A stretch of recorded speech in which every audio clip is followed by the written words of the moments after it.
wish upon a star. Makes no difference who you are. Anyone you'd like to hear will come to you. Hello there. We're back under the sea, and we're going to learn about the Little Mermaid and all her friends.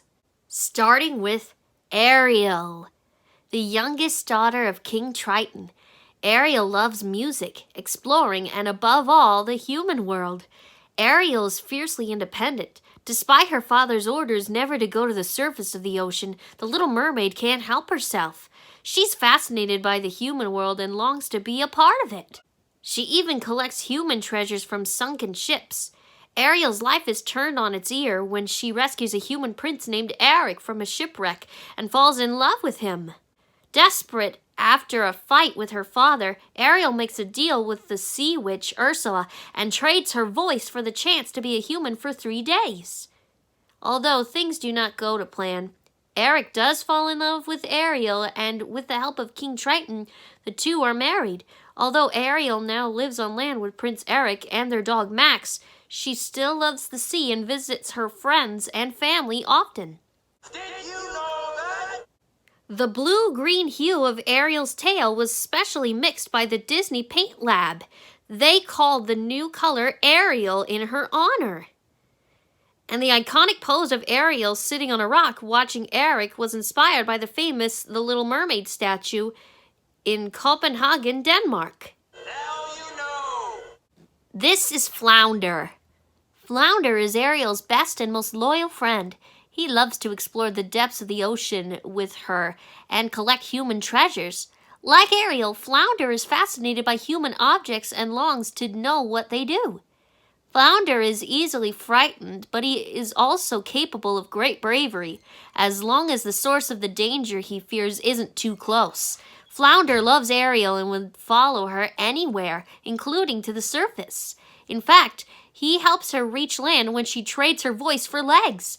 Flounder may be little, but he has a big heart. Just like my friend Map from Dora the Explorer. He may be small, but his heart and brain are just as big as Dora's. Did you know that? Flounder makes a cameo in Moana. He can be seen among the tapa cloth fish during the song You're Welcome. Ariel refers to Flounder as a guppy, but he is actually an unspecified type of tropical fish. And in an early draft of the script, Ariel's best friend was a dolphin named Breaker. This character was later replaced by Flounder. Now you know. Meet Sebastian. Sebastian is the court composer and one of King Triton's most trusted advisors. In fact, Triton gives Sebastian the job of keeping an eye on Ariel, a task the little crab takes quite seriously. Although Sebastian respects King Triton greatly, he also fears him, often worrying about what the king will do to him if he makes a mistake. Sebastian is highly intelligent and practical. Like King Triton, he dislikes the surface world, but for Sebastian, the dislike comes largely from a fear of being eaten. Despite his no-nonsense personality, Sebastian has a soft spot for Ariel. Although he often finds her short attention span and unwillingness to listen to her father's frustrating, he takes it upon himself to help her once she becomes human and does his best to make Eric fall in love with her. Did you know that? Sebastian makes a cameo in Aladdin. The genie pulls him out of a book when he is looking for the right recipe to turn Aladdin into a prince. He is also mentioned by Tamatoa following the end credits of Moana. And outside the scope of the Little Mermaid film, Sebastian released 2 reggae albums. Now you know. Here are Ariel's sisters. Ariel may be King Triton's most challenging daughter, but she's far from his only child. Ariel has 6 older sisters. Their names are Aquata, Adrena, Arista, Atina, Adela, and Alana. Although Ariel's sisters love her dearly, they don't understand her. They're perfectly happy with their lives under the sea and cannot fathom Ariel's fascination with the human world. Like Ariel, her sisters all have lovely voices. In fact, they are the singers in the choir conducted by Sebastian the Crab. Now, here is King Triton, their father. The mighty King Triton rules the seas and all of Atlantica with a firm hand and a magical golden trident. Triton is not a fan of humans. In fact, he has forbidden his subjects to visit the surface or interact with humans in any way. Triton expects his rules to be followed and does not take kindly to being disobeyed. In spite of his sternness, Triton has a soft spot for his daughters. He is thrilled when he thinks Ariel has fallen in love with a merman and cannot wait to meet the lucky man. He also worries greatly and blames himself when Ariel falls into Ursula's clutches, even going so far as to sacrifice himself to save her. For all his harsh feelings toward the human world, Triton is not afraid to admit when he has made a mistake. Seeing Eric's love for Ariel, he admits that he may have judged the prince too quickly. In the end, it is he who transforms Ariel permanently into a human so that she can be with the man she loves. Now, here is Ursula.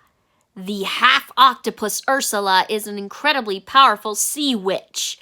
Luring the poor unfortunate souls to her home, Ursula happily creates potions and casts spells. But her intentions are not so pure, and she goes out of her way to make sure her customers fail to live up to their ends of the bargains they made. Ursula was banished from Atlantica by King Triton long ago, and has held a grudge against him ever since. She sees Ariel's love for Eric as her chance to get revenge and gain what she wants more than anything, power over the seas. Ursula easily convinces Ariel to make a deal with her. She then sets about making sure Ariel fails, even going so far as to disguise herself as a human named Vanessa to keep Eric from kissing Ariel. Although Ursula's plot succeeds and she manages not only to trade Ariel's soul for Triton's, but to take over as Queen of Atlantica, she is ultimately defeated and killed by Prince Eric. Did you know that? Ursula's octopus half has only 6 tentacles. The other 2 limbs are her arms. And in an early draft of the film, Ursula was King Triton's sister, which would have made her Ariel's aunt. Now you know. Say hello to Scuttle. Scuttle lives on a small rock in the ocean not far from Prince Eric's castle. This dim-witted seagull thinks he knows everything about the human world, although what he actually knows may be a little off base. Scuttle is incredibly fond of Ariel. He happily shares his knowledge with her and does his best to help her win the heart of Prince Eric. Scuttle has a tendency to get flustered and mix up his words when he is startled, but he always comes through in the end. It is he who discovers that the sea witch Ursula has disguised herself as a human to stop Ariel from winning over Eric. Now here are Flotsam and Jetsam, Ursula's minions. These 2 eels travel together and often speak in unison or complete each other's sentences. Flotsam and Jetsam are Ursula's most trusted and beloved spies. She refers to them as her babies and sends them out on missions she cannot complete herself, such as luring Ariel to her cave or overturning Ariel's boat before Eric can kiss her. Each eel has 1 yellow eye and 1 white eye. When their yellow eyes are side by side, they serve as a crystal ball, allowing Ursula to see what they see. Say hello to Prince Eric. Eric is a hopeless romantic. He believes in love at first sight, or rather, sound.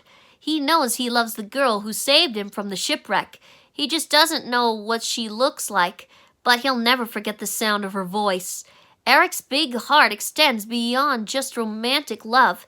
He is also incredibly fond of his manservant Grimsby and is a loyal owner to his dog Max. Eric is an accomplished mariner and an excellent flute player. Although he understands the responsibility that comes with being a prince and the future king, he remains lighthearted. He enjoys having a good time and encourages those around him to do the same. Eric easily falls under Ursula's spell, But true love ultimately wins out. He realizes that Ariel is the girl he loves and the two are married. Did you know that? Eric has the first speaking line in The Little Mermaid. Now you know. Now here is Max, Prince Eric's sheepdog. Max is a loyal part of the royal family. Playful and affectionate, Max takes an immediately liking to Ariel, whom he finds on the beach. But Max does not like just anyone. Upon meeting Vanessa, he begins to growl at her, clearly able to sense that she is not what she seems. And here is Grimsby.